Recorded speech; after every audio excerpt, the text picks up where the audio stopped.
ओम शांति। आज की मुरली की डेट है 31/10/2007,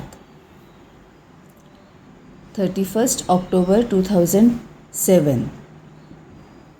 अपने श्रेष्ठ स्वमान के फ़खूर में रह असंभव को संभव करते बेफिक्र बादशाह बनो। अपने श्रेष्ठ स्वमान के फ़खूर में रह असंभव को संभव करते बेफिक्र बादशाह बनो। बाबा हमें हमेशा स्वमान के बारे में, स्वरूपों के बारे में बताता रहता है। मतलब हमारे मन की स्थिति कैसे होनी चाहिए, जिसकी वजह से हम पूरी तरह से परिस्थिति को कंट्रोल कर सके। इसके बारे में बाबा हमें बताता रहता है। क्योंकि मनस्थिति अगर हमारी सही है, मन की स्थिति अगर सही है, तो परिस्थिति को हम कंट्रोल कर सकते हैं, है ना। परिस्थिति हमारे ऊपर प्रभाव नहीं डालती है, परिस्थिति हमारे ऊपर हावी नहीं होती है। अगर हमारे मन की स्थिति ठीक है तो मनस्थिति परिस्थिति को चेंज करती है। इसीलिए बाबा हमें स्वमान के बारे में, मनस्थिति के बारे में और जो हमारे स्वरूप जो है, 5 स्वरूप जो है, उसके बारे में बाबा हमें बताता रहता है। बाबा ने ही आने के बाद हमें बताया कि हमारा एक्चुअली सबसे श्रेष्ठ स्वमान क्या है। कई सारे स्वमान वैसे हम लेते हैं, लेकिन सबसे इम्पोर्टेंट स्वमान जो है वो मैं आत्मा हूँ, है ना। ये स्व का मान है। स्वमान मतलब स्व का मान, अपनी स्व की स्थिति। तो भी आज बाबा हमें बता रहा है कि अपने श्रेष्ठ स्वमान के फ़खूर में रहे असंभव को संभव करते बेफिक्र बादशाह बनो। अगर हम अपने स्वमान में रहे, अपने निजी संस्कारों को फॉलो करें, अगर हम हमारी ओरिजिनल स्टेट जो है उसमें अगर रहेंगे, आत्मिक स्थिति में रहेंगे, तो फिर हम बेफिक्र बादशाह कैसे बन सकते हैं, ये बाबा आज हमें बता रहा है। आज बाप दादा अपने चारों ओर के श्रेष्ठ स्वमानधारी विशेष बच्चों को देख रहे हैं। आज बाप दादा अपने चारों ओर के श्रेष्ठ स्वमानधारी विशेष बच्चों को देख रहे हैं। मतलब यहाँ पर ही बाबा ने बताया कि बाबा का फोकस आज किस पर है, बाबा आज किसको देख रहे हैं। तो जब हम श्रेष्ठ होते हैं, हम श्रेष्ठ मनस्थिति में रहते हैं, स्वमानधारी रहते हैं, तो हम विशेष बच्चे होते हैं और विशेष बच्चों की तरफ बाबा का आज ध्यान है, ये बाबा बोल रहा है। अब श्रेष्ठ स्वमानधारी मतलब मैं आत्मा हूँ, है ना। मैं शांत स्वरूप आत्मा हूँ, मैं ज्ञान स्वरूप आत्मा हूँ, मैं प्रेम स्वरूप आत्मा हूँ, मैं शक्ति स्वरूप आत्मा हूँ, मैं सुख स्वरूप आत्मा हूँ, मैं आनंद स्वरूप आत्मा हूँ। ये सबसे श्रेष्ठ स्वमान है, क्योंकि वही हमारे निजी संस्कार है, वही हमारा ओरिजिनल रूप है ना। तो बाबा बोल रहा है कि जो आज श्रेष्ठ स्वमानधारी बच्चे हैं, विशेष बच्चे हैं, उनको बाबा देख रहे हैं। हर एक बच्चे का स्वमान इतना विशेष है जो विश्व में कोई भी आत्मा का नहीं है। बाबा को जानते हैं, जो आत्माएं बाबा को जानती है, बाबा उनको बच्चे बोलता है। और जो आत्माएं अभी तक बाबा को नहीं जानती है, बाबा उनको मनुष्य बोलता है ना। तो बाबा बोल रहा है कि हर एक बच्चे का स्वमान इतना विशेष है जो विश्व में कोई भी आत्मा का नहीं है। क्योंकि विश्व की काफ़ी सारी आत्माएं अभी तक मनुष्य आत्माएं हैं, लेकिन कुछ ही आत्माएं ऐसी है जो विशेष है, जो बाबा को जानते हैं। आप सभी विश्व की आत्माओं के पूर्वज भी हो और पूज्य भी हो। अब ये जो बाबा बोल रहा है ना, इसका मतलब समझ लेना है कि आप सभी विश्व की आत्माओं के पूर्वज भी हो और पूज्य भी हो। अब ये बाबा ने कौन कौन से स्वरूपों के बारे में बताया कि बाबा बोल रहे हैं कि तुम आत्माओं के पूर्वज भी हो। इसका मतलब ये है कि जो कुछ भी हमारा जैसे लौकिक में होता है ना, कि जो भी हमारे पूर्वज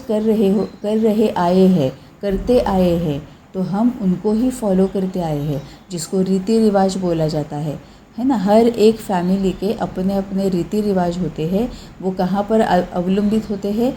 पूर्वजों के उस फैमिली के पूर्वजों के ऊपर वो अवलंबित होते हैं। हर एक फैमिली के पूर्वज जो रीति रिवाजों को फॉलो करते थे, वही आज तक फॉलो होता आता है ना। तो वैसे ही बाबा हमें भी पूर्वज बोलता है। इसका मतलब यह है कि हम ऐसी आत्माएं हैं, ऐसी विशेष आत्माएं हैं कि जो हमने किया हमें देख देख के बाकी की सभी आत्माएं करती आई। जैसे लौकिक में जिसको रीति रिवाज बोला जाता है, वैसे ही हम पूर्वज आत्माएं हैं, मतलब जो हम करते आए हैं। अब मनसा वाचा कर्मणा स्वभाव संस्कार सूरत सीरत चाल चलन, सब से हम जो करते आए हैं, हम जो सोचते आए हैं, हम जिस तरह से बोलते आए हैं, हम जो कर्म में आए हैं, हमारे जो विश्वास है, हमारी जो बिलीव्स है ना, वो सब कुछ बाबा बोलता है तुम्हें देखते देखते बाकी की दुनिया की सभी आत्माएं करते आई वो। इसीलिए बाबा हमें पूर्वज बोलता है। और बाबा बोलता है तुम पूज्य भी हो, है ना। पूर्वज हम थे और पूज्य भी थे। पूज्य मतलब क्या है कि हम जो कुछ भी करते थे बाकी के देख देख के हमें करते थे, बाकी के हमें हमारी पूजा करते थे। बाकियों को हमें कुछ तो ऐसे लगता था कि जिस वजह से वो हमारी पूजा करते थे। मतलब बाबा हमें पूज्य स्वरूप इसके बारे में बता रहा है। अब पूज्य स्वरूप मतलब क्या है? देवी देवताओं का क्या होता है? पूज्य स्वरूप। एक तो देवता स्वरूप होता है, दूसरा पूज्य स्वरूप होता है। देवता स्वरूप मतलब क्या है कि वो सतयुग और त्रेता युग में है। देवता स्वरूप मतलब क्या है कि 16 कला संपूर्ण, सर्वगुण संपन्न, संपूर्ण निर्विकारी, मर्यादा पुरुषोत्तम, अहिंसा परमो धर्म। हर एक का मीनिंग बहुत डीप है ना, जो सभी कलाओं में निपुण है। मतलब सभी के सभी गुण जिसमें है, मधुरता, दृढ़ता, जो बाबा ने गुण बताए हैं, जो शक्तियाँ बाबा ने बताई हुई है, वो सब कुछ उनमें है। लेकिन देवता स्वरूप जब हमारा होता है, वो सतयुग और त्रेता युग में सभी का स्वरूप वैसे ही होता है। तो उस वक्त वहाँ पर कोई भी दुख दर्द नहीं है, सभी के सभी गुणों से संपन्न है, मर्यादा पुरुषोत्तम है, आत्मा की मर्यादा है ना, जो भी वो रोल प्ले कर रहे हैं उसकी मर्यादा है ना, अपने धर्म की मर्यादा में वो स्थित है।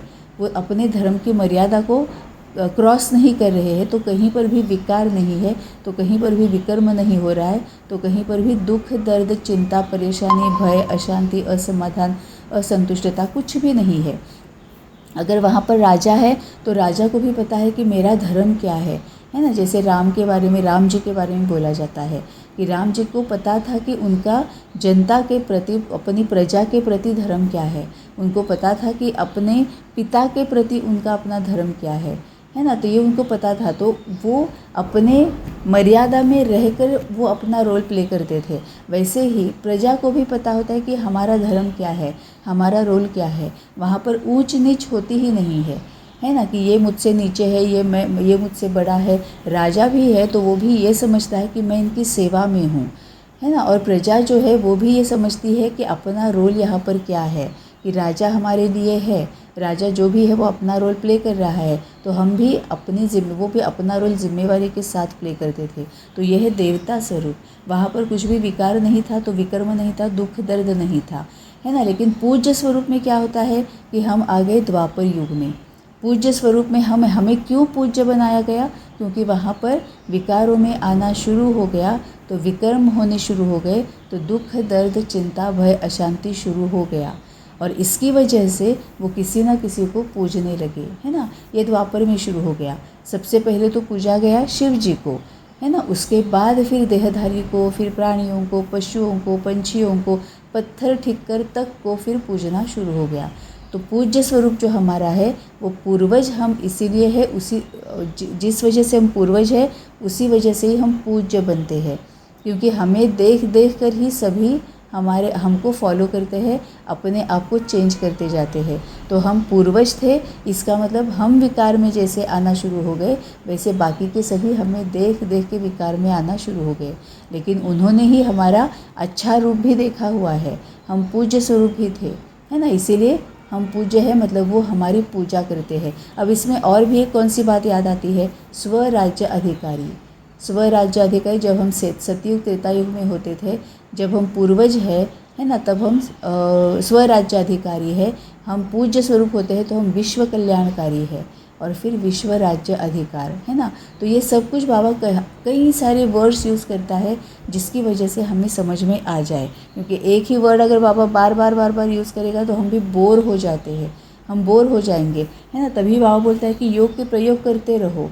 वैसे ही बाबा यहाँ पर भी बहुत सारे शब्दों का प्रयोग करता रहता है हमें समझाने के लिए। तो यहाँ पर अभी बाबा हमें क्या बोल रहा है कि आप सभी विश्व की आत्माओं के पूर्वज भी हो और पूज्य भी हो। विश्व की सभी आत्माओं के, जो हमें देख देख के चल रही है और फिर बाद में हमें पूज भी रही है। सारे सृष्टि के वृक्ष की जड़ में आप आधार मूर्त हो। अभी आधार मूर्त में भी बहुत गहन मतलब है इसका। अब आधार मूर्त मतलब क्या है? वो हमें देख के ही विकार में आ गए और वो हमें देख के ही वापस संस्कारों में आ जाएंगे। हम ही उनके आधार मूर्त है ना। बिल्कुल द्वापर युग की शुरुआत में हम पहले विकारों में आना शुरू हो गए, इसके लिए हमें देख देख के वो विकारों में आ गए। अब बाबा आने के बाद संगम युग में सबसे पहले हम अपने आप को चेंज करना शुरू किया हमने। हम पहले ब्राह्मण स्वरूप में आ गए, फिर देवता स्वरूप में आने लगे हैं। अब हमें देख देख के वो भी अपने आप को चेंज करेंगे, चाहे योग से चाहे भोग से, लेकिन वो हमें देख देख के अपने आप को चेंज करेंगे। तभी हमें बाबा आधार मूर्त बोलता है, क्योंकि वो हमारे ऊपर आधारित है। कोटों में से कोई और कोई में से कोई ही आत्माएं ऐसी है जो पूर्वज है, पूज्य है, आधार मूर्त है, उद्धार मूर्त है ना। लेकिन इसका मतलब यह है कि हमारी जिम्मेवारी क्या है, हमारा कर्तव्य और हमारी जिम्मेवारी क्या है ना। ये 16 कलाओं में सब कुछ आता है। हमारा कर्तव्य ये है कि हमें बाप समान बनना है। हमें सभी के सभी, मतलब ये जो बाबा रुद्र ज्ञान यज्ञ चला रहा है वो हमें धधकते रहना है, हमें उसकी देखभाल करनी है, हमें उसकी पालना करनी है ना। तो सबसे पहले हमें चेंज होना है, अपने आप को चेक करके चेंज करना ये हमारा कर्तव्य है। और दूसरों को अपने आप को चेक करके चेंज करने में हेल्प करना, उनको सहयोग देना, ये हमारी जिम्मेवारी है। एक होता है कर्तव्य, एक होती है जिम्मेवारी। कर्तव्य मतलब क्या है कि मैं आत्मा हूँ या फिर मैं कौन सा रोल प्ले कर रहा हूँ। हर एक रोल के अनुसार, आत्मा के अनुसार, आत्मा का धर्म अलग है, मनुष्य का भी धर्म अलग है। जो भी हम रोल प्ले कर रहे हैं, कभी बीवी का रोल प्ले कर रहे हैं तो बीवी का रोल के अनुसार मेरा वो धर्म है। अगर मैं पति का रोल प्ले कर रहा हूँ तो पति के रोल के अनुसार मेरा अलग कर्तव्य है। मैं भाई का रोल प्ले कर रहा हूँ, बहन का रोल प्ले कर रहा हूँ, माता का, पिता का, बच्चे का, जो भी रोल मैं प्ले कर रही हूँ वो मेरा कर्तव्य अलग अलग है। मेरे वो धर्म के अनुसार, उस रोल के अनुसार मेरा कर्तव्य अलग अलग है ना। मुझे क्या करना है, क्या नहीं करना है, ये सोचकर अच्छी तरह से मेरी कर्तव्यों की मुझे पालना करनी है। वैसे ही बाकियों को भी उनके अपने उस स्पेसिफिक रोल्स के अनुसार उनके कर्तव्यों को पालन करने में उनको सहयोग देना, उनको भी उनके कर्तव्यों का एहसास दिलाना, है ना। उनको भी डिसिप्लिन में लाना बाकियों को, ये हमारी जिम्मेवारी है। तभी तो बाबा हमें आधार मूर्त, उद्धार मूर्त, पूर्वज, पूज्य, है ना, ये सब कुछ बाबा हमें बोलता है। तो सारे विश्व के पूर्वज पहली रचना हो, है ना। मतलब अभी संगम युग पर ही ये शुरू हो गया है ना। संगम युग पर ही हम देवता स्वरूप बनने की तरफ चल रहे हैं। तो हम पहली रचना है। बाबा के पास जैसे जैसे हम पहले आते गए, अपने आप को देवता स्वरूप बनाते गए, वो हम पहली रचना है। हमें देख देख के बाकी के तैयार हो जाएंगे। तो बाप दादा हर एक बच्चे की विशेषता को देख खुश होते हैं। चाहे छोटा बच्चा है, चाहे बुजुर्ग माताएं हैं, चाहे प्रवृत्ति वाले हैं, प्रवृत्ति वाले मतलब जो गृहस्थ वाले हैं, तो चाहे प्रवृत्ति वाले हैं, हर एक की अलग अलग विशेषताएं हैं। आजकल कितने भी बड़े साइंसदान है, दुनिया के हिसाब से विशेष है, लेकिन प्रकृति जीत तो बने, चंद्रमा तक भी पहुंच गए, लेकिन इतनी छोटी सी ज्योति स्वरूप आत्मा को नहीं पहचान सकते। और यहाँ छोटा सा बच्चा भी मैं आत्मा हूँ, ज्योति बिंदु को जानता है। मतलब बाबा बोल रहा है कि बाबा आने के बाद क्या हुआ, इतना साइंस डेवलप हो गया, वो चांद तक पहुँच गए, वो चांद को जानते हैं, लेकिन वो अपने ही अंदर जो आत्मा है, हम खुद जो है, अपने खुद को वो अभी तक नहीं पहचान पाए हैं। और यहाँ छोटा सा बच्चा भी मैं आत्मा हूँ ज्योति बिंदु को जानता है, फलक से कहता है मैं आत्मा हूँ। कितने भी बड़े महात्माएं हैं और ब्राह्मण माताएं हैं, माताएं फलक से कहती हमने परमात्मा को पा लिया है ना। और महात्माएं क्या कहते, परमात्मा को पाना बहुत मुश्किल है। मतलब बाबा भक्ति मार्ग और ज्ञान मार्ग है ना, जो मनुष्य आत्माएं हैं और बाबा के बच्चे जो है उनमें क्या डिफरेंस है वो बता रहा है कि जनरली क्या बोला जाता है कि माताएं तो घर में रहती है, उनको बहुत ज़्यादा बाहर की दुनिया के व्यवहार के बारे में पता नहीं होता है, बाहर की दुनिया की जो समझ होती है बाहर की दुनिया के बारे में वो तो नहीं है, क्योंकि ये 2007 की मुरली है ना। तो पहले पहले ऐसे होता था कि अब तो बहुत चेंज हो गई है दुनिया, लेकिन पहले ये होता था कि माताएं घर में रहती थी तो बाहर के बारे में बहुत ज़्यादा उनको पता नहीं होता था, तो उनको भोली माताएं कहा जाता था, है ना। उनको ज्ञानी नहीं कहा जाता था, उनको भोली कहा जाता था। तो बाबा बोलता है कि ये भोली आत्माएं जो है, जिनको बाहर के व्यवहार के बारे में कुछ पता नहीं है, पॉलिटिक्स के बारे में ज़्यादा पता नहीं होता है, स्पोर्ट्स के बारे में ज़्यादा पता नहीं होता है ना, कामकाज जो बाहर का है उसके बारे में ज़्यादा पता नहीं होता है, लेकिन फिर भी वो कहती है, फलक से कहती है कि मैंने परमात्मा को पा लिया है ना। ये सब कुछ तो विनाशी है, क्या करना है इसका, है ना। हर थोड़ी थोड़ी मिनट के बाद ये चेंज होता रहता है, ये तो ख़त्म होता रहता है, तो ये विनाशी है। लेकिन जो अविनाशी है, जो सच्चा है, उस परमात्मा को मैंने पा लिया। जाना भी नहीं, जाना, समझा, देखा ये भी और भी अलग है, मैंने पा लिया। मतलब उठते बैठते खाते पीते बस मैं उसके साथ होती हूँ, कुछ भी पूछती हूँ तो उसको पूछती हूँ, जो भी सुनती हूँ वो उससे सुनती हूँ। ऐसी कुछ भी बात नहीं है, ऐसा कोई भी ज्ञान नहीं है जो अब मुझे पता नहीं है। हम कितने सौभाग्यशाली है ना, भाग्यशाली भी नहीं, हम सौभाग्यशाली है, पद्मा पदम भाग्यशाली है ना। तभी बाबा बोलता है कि माताएं फलक से कहती है हमने परमात्मा को पा लिया ना। और महात्माएं क्या कहती है, माताएं और महात्माएं, तो महात्माएं क्या कहते, परमात्मा को पाना बहुत मुश्किल है, तभी तो संन्यास लेते हैं, दर दर भटकते रहते हैं, मंदिर मस्जिद गुरुद्वारे चर्च सब तरफ जाते रहते हैं परमात्मा को पाने के लिए। और फिर बोलते क्या है कि परमात्मा को पाना इतना आसान थोड़ी है, वो तो बहुत ज़्यादा मुश्किल है। लेकिन परमात्मा को हम तभी पा सकते हैं। जानना अलग है, पहचानना अलग है, पाना अलग है। हम परमात्मा को तभी पा सकते हैं जब हम अंतर्मुखी बनेंगे।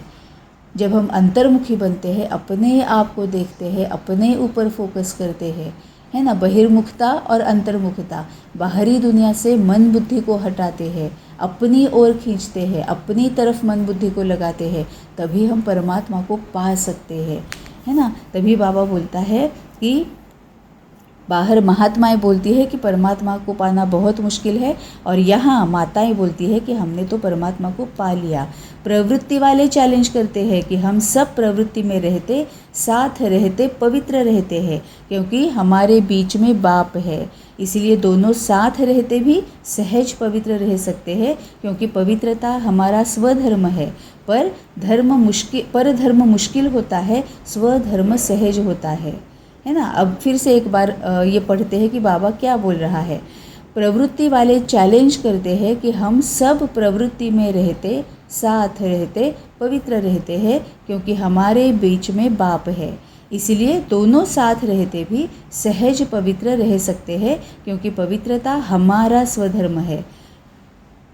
पर धर्म मुश्किल होता है, स्वधर्म सहज होता है ना, ये बाबा बोल रहा है। और लोग क्या कहते, आग और कपूस साथ में रह नहीं सकते, बड़ा मुश्किल है, और आप सब क्या कहते, बहुत सहज है। अब यहाँ पर अगर हम ये सोच रहे हैं कि बाबा ये स्वधर्म के बारे में, पवित्रता के बारे में ऐसे बोल रहा है कि बाबा यहाँ पर हस्बैंड वाइफ के बारे में बोल रहा है, पति पत्नी के बारे में बोल रहा है, और उसको बाबा पवित्रता बता रहा है, तो हम 101% देहभान में है। हम सिर्फ दोनों अपने मैं और युगल, मैं और हस्बैंड, मैं और वाइफ, इनको सामने रख रहे, तो हम पूरी तरह से देहभान में है। क्यों? फिर एक बार पढ़ते हैं।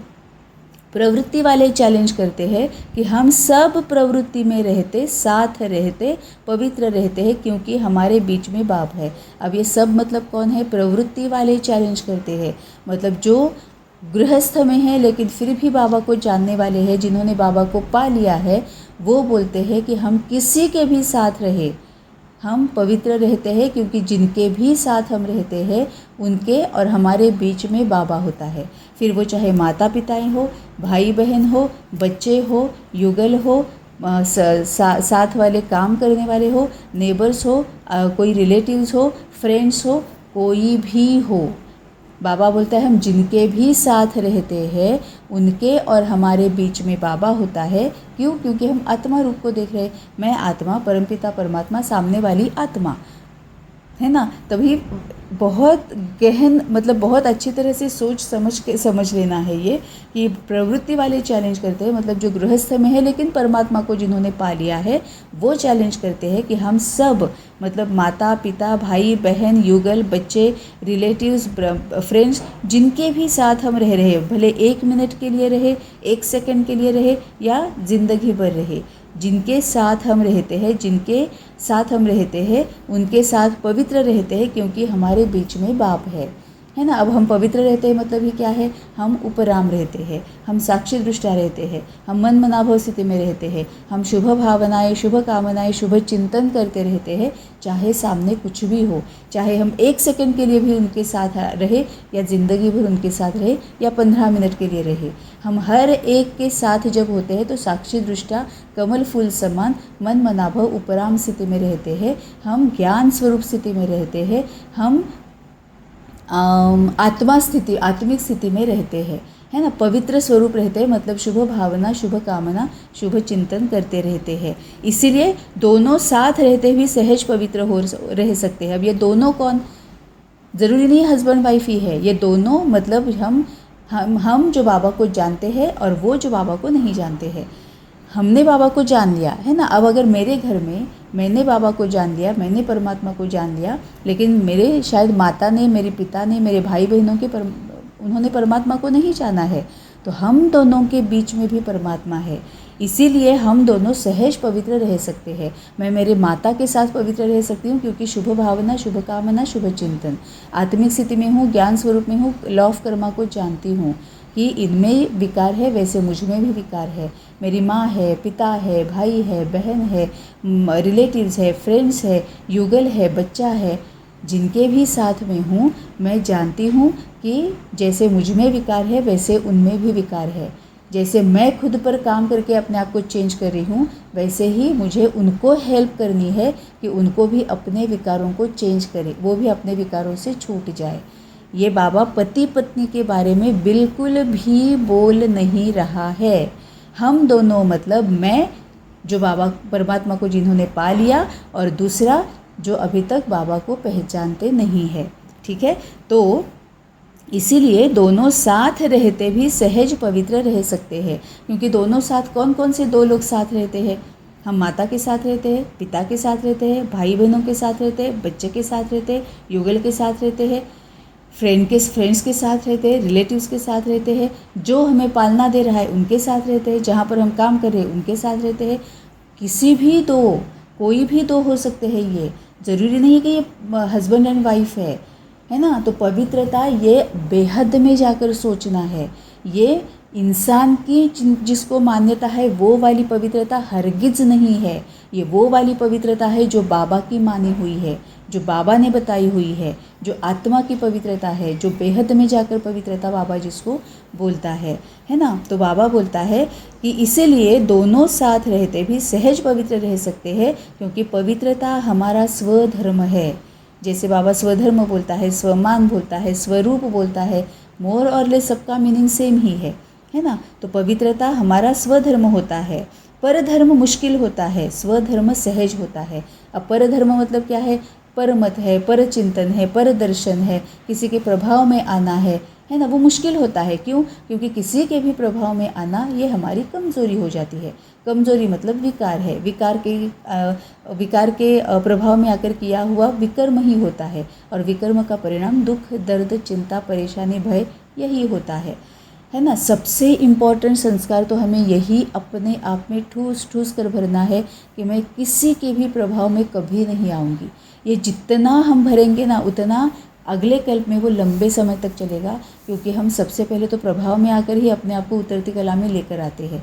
फिर वो कोई भी है है ना, जो हमें पालना दे रहा है, वहाँ से ही शुरू हो जाता है कि हम नाम और रूप के प्रभाव में आ जाते हैं। अभी भी होता है इतना, मतलब अब हम बाबा के पास आए हैं, इतने साल से हम बाबा के साथ हैं, फिर भी क्या होता है कि मेरे माता पिता, मेरे भाई बहन, मेरे बच्चे, मेरे युगल, इनमें से किसी को भी कुछ हो जाता है तो हम इतने दुख में चले जाते हैं कि हमारा पूरा फोकस वहीं पर रह जाता है ना। तो ये दुख क्यों फील हो रहा है? ये दुख फील हो रहा है मतलब काटा है, हम उनको उसी देह के संबंध के बंधन में देख रहे हैं। देह का कौन सा संबंध है कि वो मेरे माता पिता है, हम उसके बंधन में रहकर उनको देख रहे हैं, तभी तो दुख होता है। वो मेरे युगल है, हम देह के, वो संबंध है युगल का, उसके बंधन में रहकर देख रहे हैं, इसीलिए क्यों? क्योंकि वो मेरे युगल है, वो मेरा बच्चा है। ये रिलेशन जो है, ये नाम और रूप जो है, ये बंधन है, हम उनको आत्मा रूप में नहीं देख रहे हैं। तो बाबा वही बोल रहा है कि परधर्म मुश्किल होता है, स्वधर्म सहज होता है। और लोग क्या कहते? आग और कपूस साथ में रह नहीं सकते। अब इसका मतलब क्या है? आग और कपूस मतलब क्या है? आग और कपूस या फिर क्या, आग और घी, ये जब बोले जाते हैं तो पता नहीं क्यों युगल को ही हम सामने लाते हैं। अब अगर हम युगल को सामने ला रहे हैं, हस्बैंड वाइफ को सामने ला रहे, पति पत्नी को सामने ला रहे, कंप्लीटली हम देह भान में है, कंप्लीटली हम देह के संबंध के बंधन में अपने आप को हमने बांध के रखा है। आग और कपूस मतलब क्या है? हम कपूस बन गए हैं, हम बिल्कुल रहमदिल बन गए हैं, हम बिल्कुल, मतलब जैसे बाबा हमें बोलता है ना, नम्रता मधुरता, इसमें हम चले गए हैं क्योंकि परमात्मा को पा लिया है। और आग मतलब क्या है? जो मनुष्य आत्माएं हैं, वो आग मेरी माँ भी हो सकती है, मेरे पिता भी हो सकते हैं, मेरे भाई हो सकते हैं, मेरे बच्चा हो सकता है, युगल हो सकता है, फ्रेंड हो सकता है, रिलेटिव हो सकता है ना। कोई भी विकारी आत्मा, कोई भी घोर कलयुगी आत्मा, कोई भी ऐसी आत्मा जिसने अभी तक अपने आप को चेंज नहीं किया है, ऐसी कोई भी आत्मा जिसने अभी तक बाबा के ज्ञान को धारण नहीं किया है ना। फिर वो मनुष्य आत्मा हो सकती है, कोई बाबा का बच्चा भी हो सकता है ना। वो आग है, मतलब ही विकारी है। तो बाबा वही बोल रहा है कि विकारी आत्मा और संस्कारी आत्मा साथ में रह नहीं सकते, ये परधर्म बोलता है ना। बाबा बोलता है लोग क्या कहते हैं? आग और कपूस साथ में रह नहीं सकते, मतलब ही वही होता है ना कि हम इमीडिएटली छोड़ के चले जाते थे, संन्यास लेके चले जाते थे, है ना। क्योंकि वो जो धर्म है वो उनको ऐसे लगता था कि गृहस्थ धर्म में रहना ये मेरा धर्म है ही नहीं, मुझे संन्यास्त ही होना है, तो वो चले जाते थे। तो बाबा बोलता है कि लोग कहते हैं आग और कपूस साथ में रह नहीं सकते, बड़ा मुश्किल है। और आप सब क्या कहते? बहुत सहज है। आप सबका शुरू का एक गीत था, कितने भी सेठ स्वामी है लेकिन एक अल्फ को नहीं जाना है, छोटी सी बिंदी आत्मा को नहीं जाना, लेकिन आप सभी बच्चों ने जान लिया, पा लिया। तो यहाँ पर कहीं पर भी बाबा पति पत्नी या हस्बैंड वाइफ की बात नहीं कर रहा है, बाबा दो आत्माओं की बात कर रहा है। जो बाबा बोलता है कि एक बहुत ज़्यादा संस्कारी आत्मा है जिन्होंने परमात्मा को पा लिया है, इसका मतलब अपने आप को चढ़ती कला में लेके जा रहे हैं, और दूसरी आत्मा जो अभी उतरती कला में है या कलयुगी है या संगम युगी है, मतलब अभी विकारों से भरी हुई है। तो वो संस्कारी और विकारी आत्मा साथ नहीं रह सकते, ये मनुष्य बोलते हैं, ये लोग बोलते हैं। लेकिन बाबा बोलते हैं कि तुम गृहस्थ में होकर, भोली भाली माताएं होकर भी फ़कूर से कहते हो, फलक से कहते हो कि हम किसी के भी साथ रह सकते हैं, है ना। क्यों? क्योंकि बाबा बोलता है पवित्रता तुम्हारा धर्म है, ये तुम आत्माओं ने पवित्रता को जाना कि हर एक के प्रति शुभ भावनाएं, शुभ कामनाएं, शुभ चिंतन, कमल फूल समान, उपराम, साक्षी दृष्टा, है ना, कि किसी को भी कमजोरी को अपने मन में भी नहीं फैलाना है। ये तुम इस पवित्रता को तुम जानते हो, इसीलिए आग और कपूस, सामने आग जैसी आत्मा भी हो तो भी तुम कपूस जैसी बन जाती हो, इसीलिए तुम रह सकती हो। रादर बाबा बोलता है रहमदिल बन जाते हो, तुम बहुत नम्र चित्त बन जाते हो, तुम मधुर बन जाते हो, इस वजह से किसी के भी साथ तुम रह सकते हो। ठीक है। तो छोटी सी बिंदी आत्मा को नहीं जाना, लेकिन आप सभी बच्चों ने जान लिया, पा लिया, इतने निश्चय और फखुर से बोलते हो असंभव संभव है, मतलब हम किसी के भी साथ रह सकते हैं। क्यों? क्योंकि उनके संस्कारों के साथ अपने संस्कार मिलाकर कैसे चलना है ये बाबा ने हमें सिखाया है, और हम सीख गए हैं कि सामने वाली आग है तो हम क्या बन जाते हैं? हम पानी बन जाते हैं, बहुत नम्र बन जाते हैं, शांत स्वरूप बन जाते हैं, प्रेम स्वरूप बन जाते हैं, पवित्र स्वरूप बन जाते हैं। और फिर उस आग के साथ ये हमारे संस्कार मिलाकर हम अच्छी तरह से चल सकते हैं। बाप दादा भी हर एक बच्चे को विजयी रत्न देख हर्षित होते हैं, क्योंकि हिम्मते बच्चे मददे बाप। अब ये हिम्मत कौन सी होनी चाहिए? सबसे पहले को अपने आप को उपराम रखने की हिम्मत होनी चाहिए, मर जीवा बने रहने की हिम्मत होनी चाहिए, बाबा के साथ कनेक्टेड रहने की हिम्मत होनी चाहिए, है ना। तो फिर मदद बाप, जो हिम्मत करता है इमीडिएटली बाबा आकर के बाबा के पास जाने की, उसको बाबा मदद करता है। इसीलिए दुनिया लिए जो असंभव बातें हैं वह आपके लिए सहज और संभव हो गई है। अभी हम देख सकते हैं, हर एक ने ये एक्सपीरियंस अभी भी कर रहे हैं। कितने सारे हर एक के एक्सपीरियंसेस है जिन्होंने बाबा को जाना है ना। कि आग जैसी आत्माओं के साथ भी हम कितना अब अच्छे से रहते हैं, है ना। रोज़ एक्सपीरियंसेस आते हैं कि अगर मैं ये पहले वाली होती तो पता नहीं कितने झगड़े होते, पता नहीं मन में क्या क्या चलता, पता नहीं हमने कितनी इस बात को फैलाया होता। लेकिन अब हम लेट गो करते हैं, हम स्वीकार करते हैं, हम अपने में समा लेते हैं जो भी सामने आता है। अब ये गुस्सा भी चला गया है। पहले तो हमेशा क्रोध में ही रहते थे, है ना। कड़क भाषा में बता दिया, गलत वर्ड्स यूज़ करे, सामने वाले को अब्यूज़ कर दिया। और इतना करते हुए भी मन में पता नहीं कितने हफ्ते, महीने, सालों साल चलते रहता था, जन्म चलते रहता था, है ना। कितनी आसानी से बोल जाते थे, मर भी गया ना तो भी भूलूंगा नहीं, तो मैं वो लेसन सिखा के ही रहूँगा, है ना। अपने आप को ही श्राप देते थे। लेकिन अब हम लेट गो करते हैं कि बाबा, किसी ने अगर पीछे मेरा कुछ बुरा किया है ना, वो अगर सामने आना है और अगर मैंने उसको वो बुरा देना है तो मुझे वो भी नहीं चाहिए।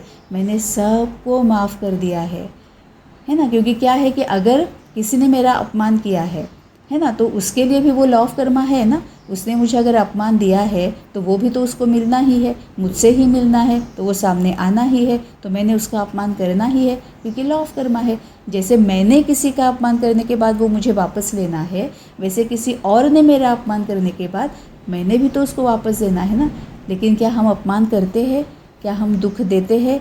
क्या हम डिसरिस्पेक्ट करते? नहीं। बाबा, अब मुझे किसी को कुछ नहीं, मुझे याद ही नहीं है किसी ने मेरा अपमान किया है, तो किसी ने दुख दर्द दिया है, मुझे याद ही नहीं है, मैंने सबको माफ़ कर दिया है ना। ये हम बोलते हैं। क्यों? क्योंकि पवित्रता, हम पवित्र भी है। और जैसे बाबा बोलता है कि इस असंभव को हमने संभव किया है।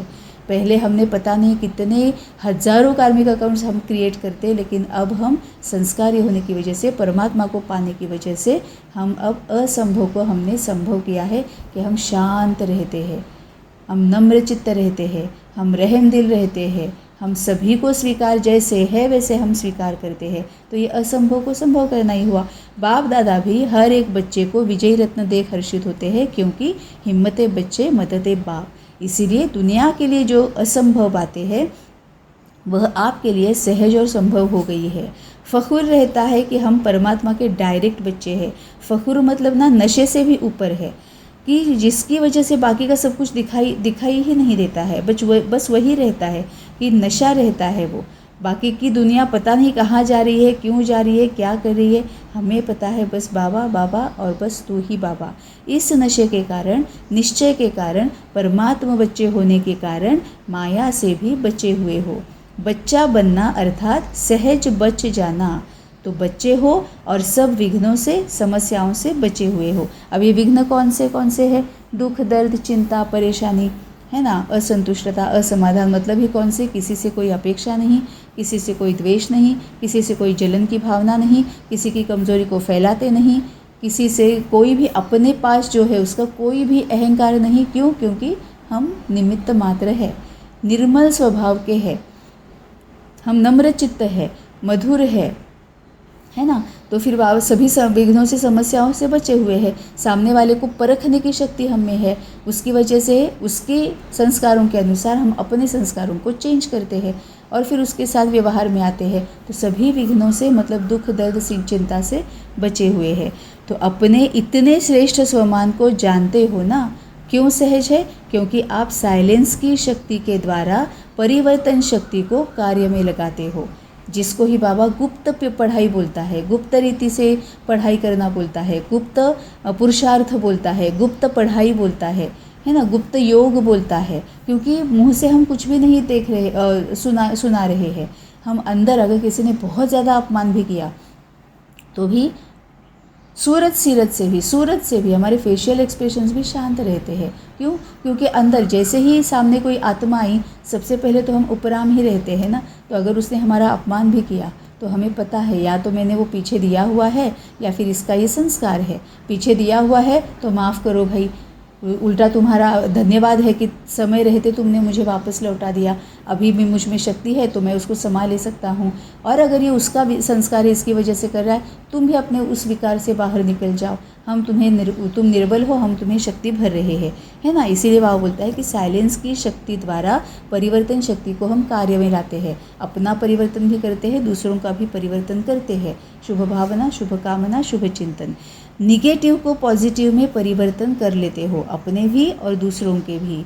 माया कितने भी समस्या के रूप में आती है, लेकिन आप परिवर्तन की शक्ति से, साइलेंस की शक्ति से समस्या को समाधान स्वरूप बना देते हो, कारण को निवारण रूप में बदल देते हो, है ना। इतनी ताकत। कोर्स भी कराते हो ना। अब ये कोर्स कराना मतलब ज़रूरी नहीं है कि 7 दिन का वो एक स्पेसिफिक टाइम और फिर वो स्पेसिफिक टॉपिक्स बताना है, ज़रूरी नहीं है ना। वो तो एक स्ट्रक्चर है जो बहुत ज़रूरी है, क्योंकि जिसको जितना टाइम मिलता है कन्वीनियंस के हिसाब से, कंफर्ट के हिसाब से वो आकर वहाँ पर कोर्स करते हैं। लेकिन हम तो चलते फिरते कोर्स है ना। हमारी चाल चलन, सूरत सीरत, स्वभाव, संस्कार से हम दुनिया को, बाबा को प्रत्यक्ष कर रहे हैं। तो हम तो चलते फिरते कोर्स है। आत्मा के बारे में बता रहे हैं, लॉ ऑफ कर्मा के बारे में बता रहे हैं, परमात्मा के बारे में बता रहे हैं, सृष्टि चक्र के बारे में बता रहे हैं, है ना। सब कुछ तो हम बता ही रहे हैं। तो हम तो चलते फिरते कोर्स है। निगेटिव को पॉजिटिव करने की विधि सिखाते हो। यह परिवर्तन शक्ति बाप द्वारा वर्षे में मिलती है ना। परिवर्तन शक्ति बाप द्वारा वर्षे में मतलब ज्ञान और शक्तियों की वजह से ही हम अपने आप में और दूसरों में परिवर्तन ला सकते हैं। एक ही शक्ति नहीं, सर्व शक्तियाँ परमात्मा वर्षा मिली है। इसलिए बाप दादा हर रोज़ कहते हैं, हर रोज़ मुरली सुनते हो ना। मतलब सभी शक्तियाँ, मतलब कौन सी? ज्ञान की शक्ति, अष्ट शक्तियाँ, प्रेम की शक्ति, पवित्रता की शक्ति, ये सभी शक्तियाँ हैं, ये सर्व शक्तियाँ हैं। तो हर रोज़ बाप दादा यही कहते, बाप को याद करो और वर्षे को याद करो। बाप कौन सा वर्षा ये लेके आया है? ज्ञान और शक्तियाँ। ज्ञान क्या देता है कि तुम आत्मा हो, मैं परमात्मा हूँ, है ना। ये ज्ञान देने की वजह से फिर सब कुछ याद आता है कि शक्तियों को, प्रेम की शक्ति वो मेरा निजी संस्कार है, पवित्रता वो मेरा निजी संस्कार है, सुख ये मेरा निजी संस्कार है, शांति ये मेरा निजी संस्कार है, आनंद ये मेरा निजी संस्कार है ना। इस वर्षे को, इस शक्तियों को फिर हम जानते हैं। क्यों? क्योंकि ज्ञान की वजह से बाबा ने इन बाकी की शक्तियों से हमारी पहचान कराई और ये बताया कि ये तुम्हारे अंदर है, और अगर तुम्हें नहीं लग रहा है तो मुझसे लेके दूसरों की जो छीनी हुई है वो देते रहो। तो बाप की याद भी सहज क्यों आती है? जब वर्षे की प्राप्ति को याद करते तो बाप की याद प्राप्ति के कारण सहज आ जाती है। क्योंकि हमें जैसे जैसे परिवर्तन होता है, बस बाबा, है ना। क्योंकि वो मतलब एक इम्प्रिंट हो जाता है ना, एक अनुभूति है, दिमाग में छप ही जाता है, आत्माओं के ऊपर छप ही जाता है। वो हर एक बच्चे को यह रूहानी फ़ख्र रहता है। दिल में गीत गाते हैं, पाना था वो पा लिया। सभी के दिल में यह स्वतः ही गीत बजता है ना, फ़ख्र है ना। जितना इस फ़ख्र में रहेंगे तो फ़ख्र की निशानी है बेफ़िक्र होंगे। बेगमपुर के बादशाह, बेफिक्र बादशाह, हमेशा हर्ष में, हमेशा उल्लास में, है ना। अगर किसी भी प्रकार का संकल्प में, बोल में या संबंध संपर्क में फ़िक्र रहता है तो फ़ख्र नहीं होते हैं। अब फ़िक्र क्यों रहेगा? क्योंकि वो संबंध संपर्क या इसमें बंधन रहेगा। नाम रूप के प्रभाव में रहेंगे तो फ़िक्र रहेगा। हाय ये मेरा बच्चा है, अब इसका क्या होगा? दुख के प्रभाव में आ गए। बच्चा, ये नाम और रूप इसमें आ गए। नाम कौन सा है? ये बच्चा है ना। रूप कौन सा है? ये शरीर है ना। इस शरीर के और नाम के रूप के प्रभाव में रहेंगे तो फिक्र रहेगी, कैसे होगा, क्या होगा, होगा कि नहीं होगा, कब होगा, है बाबा, है ना, फिक्र रहेगा। लेकिन अगर उससे ऊपर उठेंगे कि ये आत्मा है, ये हर एक आत्मा की अपनी अपनी जर्नी है। बच्चा हुआ तो क्या हुआ, उसकी अपनी अपनी अलग जर्नी है। वो किस पर आधारित है, उसके अपने कर्मों पर आधारित है। मुझे सिर्फ माता होने का, पिता होने का, भाई होने का, बहन होने का रोल निभाना है। उस रोल के अनुसार जो कर्तव्य और जिम्मेवारियां हैं उसको बहुत अच्छे से पूरी तरह से निभाना है। लेकिन अल्टीमेटली वो अपने कर्मों के आधार पर अपनी किस्मत वो भी लिखने वाला है। जैसे हम अपनी किस्मत खुद लिखते हैं वैसे वो भी अपनी किस्मत खुद लिखने वाला है ना। तो ये फ़िक्र नहीं रहेगा, फिर फ़खूर में जाएंगे। तो संबंध संपर्क में फ़िक्र रहता है तो फ़खूर नहीं है। बाप दादा ने बेफ़िक्र बादशाह बनाया है। बोलो बेफ़िक्र बादशाह हो? है, हाथ उठाओ जो बेफ़िक्र बादशाह है। बेफ़िक्र की कभी कभी फ़िक्र आ जाता है। अच्छा है, जब बाप बेफ़िक्र है तो बच्चों को क्या फ़िक्र है?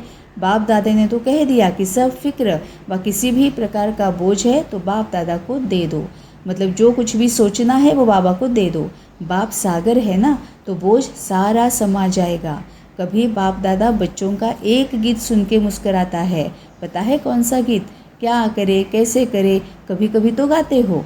बाप दादा तो सुनता रहता है ना। मतलब हम जब क्यों में चले जाते हैं, जब हम अपने देह के संबंध के बंधनों में अपने आप को बांध देते हैं, माया के प्रभाव में आ जाते हैं, तो बाबा बोलता है बाप सुनता रहता है, क्यों करे कैसे करे कब करे क्या करे। लेकिन बाप दादा सभी बच्चों को यही कहते हैं, हे मीठे बच्चे, लाडले बच्चे, साक्षी दृष्टा के स्थिति की सीट पर सेट हो जाओ और सीट पर सेट होके खेल देखो, बहुत मज़ा आएगा। बाबा क्या बोलता है? साक्षी दृष्टा, कमल फूल समान, उपराम स्थिति, मन मनाभव, आत्मिक स्थिति, ये सब कुछ सेम ही है। साक्षी दृष्टा मतलब बाबा बोलता है टॉम एंड जेरी का खेल। साक्षी दृष्टा मतलब अगर मेरे सामने कोई बहुत ज़्यादा गुस्से में, बहुत ज़्यादा क्रोधी आत्मा आई है, अपने आप को साक्षी दृष्टा बनाना है कि ये भी आत्मा है, ये भी आत्मा है। इस आत्मा के सामने, इस जो बाबा का बच्चा है, परमात्मा को जिसने पा लिया है, उसके सामने ये मनुष्य आत्मा आई हुई है जो बहुत ज़्यादा क्रोधी है, जो क्रोध के वश में है। तो अब क्या होगा, इसको देखना है। जैसे हम उपराम हो जाते हैं, इमीडिएटली समझ में आ जाता है कि अब ये परमात्मा को पाने वाली आत्मा है ना, वो अपने स्वरूपों में स्थित हो जाएगी, है ना, अपने स्वमान में अपनी सीट पर सेट हो जाएगी। क्यों? क्योंकि बाबा के साथ है। तो अपनी स्थिति पर सेट है मतलब ही क्या है, सामने वाला क्रोधी है, लेकिन फिर भी उसको पता है कि या तो पहले का दिया हुआ मुझे वापस मिल रहा है या फिर उसका जो विकार है वो बाहर आ रहा है। तो वो पहले शांत हो जाएगी। जैसे ही शांत हो जाएगी, शांति की सीट पर सेट हो जाएगी, ऑटोमेटिकली वाइब्रेशन सामने वाली क्रोधी आत्मा की तरफ जाना शुरू ही हो जाते हैं, उसका प्रभाव उस पर होना शुरू ही हो जाता है। फिर शांत जैसे हो जाएगी वैसे पवित्र बन जाएगी। शुभ भावना, शुभ कामना, शुभ चिंतन, तुम बहुत अच्छे बच्चे हो, है ना। शुभ भावना कमजोरी को फैला नहीं रही है, फिर सुख स्वरूप उसको भी बता रही है ना। तो ये सब कुछ हो जाता है। तो बाबा बोलता है कि साक्षी दृष्टा की स्थिति की सीट पर सेट हो जाओ और सीट पर सेट होके खेल देखो, बहुत मज़ा आएगा। वाह, त्रिकालदर्शी स्थिति में स्थित हो जाओ। त्रिकालदर्शी मतलब अगेन बाबा बोल रहा है पास्ट प्रेजेंट फ्यूचर, तीनों कालों को जानो। सामने वाली आत्मा बहुत अपमान कर रही है मेरा, तो शायद पास्ट में, पीछे कभी किसी जन्म में, किसी समय, या हो सकता है इसी जन्म का भी बाबा याद दिला सकता है, इसी जन्म का भी दिलाता है याद कि देखो उस वक्त तुमने इसको ये बोला था ना, सूद समेत वापस मिल रहा है, ले लो उसको, है ना। वापस दिमाग में घुमाना शुरू मत करो कि कैसा है, क्या है, मैं ही क्यों। बिल्कुल नहीं है, तुमने ही दिया हुआ है, वापस मिल रहा है ना। तो अब अभी क्या बाबा त्रिकालदर्शी बन गए ना, पास्ट का पता चल गया, बाबा ने याद दिलाया, तो प्रेजेंट में क्या सामने आया है वो समझ में आएगा, आ गया। अब फ्यूचर का भी देखना है कि अभी मैं उसको जो वापस दूंगी वही मुझे भविष्य में वापस मिलने वाला है। जैसे ये प्रेजेंट भी मेरा पास्ट का भविष्य ही है ना। अभी प्रेजेंट में, वर्तमान में जो सामने आ रहा है वो मेरे पास्ट का ही भविष्य है। तो पास्ट में गलत करने की वजह से अभी प्रेजेंट में मुझे अपमान वापस आ रहा है। अब मुझे उसको शांति देनी है, सम्मान देना है, सकाश देनी है, माफ़ी मांगनी है। तो मैं अपना भविष्य सुंदर बना रही हूँ, क्योंकि इस अपमान को, इस कार्मिक अकाउंट को यहीं पर मैंने ब्रेक कर दिया। अब मैंने उसको क्या दिया? सम्मान दिया, शांति दी, सकाश दी, शक्ति दी, प्यार दिया, है ना। तो अब मेरे भविष्य में क्या मिलेगा? प्यार मिलेगा, सम्मान मिलेगा, शक्ति मिलेगी, शांति मिलेगी, है ना। तो वो त्रिकालदर्शी हो गया। उसी को बाबा त्रिकालदर्शी स्थिति में स्थित हो जाओ ये बोलता है। सीट से नीचे आते इसीलिए अपसेट होते हो। सेट रहो तो अपसेट नहीं। अपसेट मतलब नाराज़ होते हैं। नाराज़ कमज़ोरी है, दुखी होते हैं कमज़ोरी है, दर्द में जाते हैं कमज़ोरी है, अहंकार ट्रिगर हो जाता है, बहुत बड़ा विकार है ना। तो जैसे ही हम सीट से नीचे आते हैं, अब सीट कौन सी है? आत्मा की। नीचे मतलब देह भान में, आत्मा स्थिति मतलब देही अभिमानी, नीचे मतलब देह में चले आते हैं, देह भान में चले आते हैं। तो जैसे ही देह भान में आते हैं, सीट पर से उतर गए तो अपसेट हो जाते हैं। ओम शांति।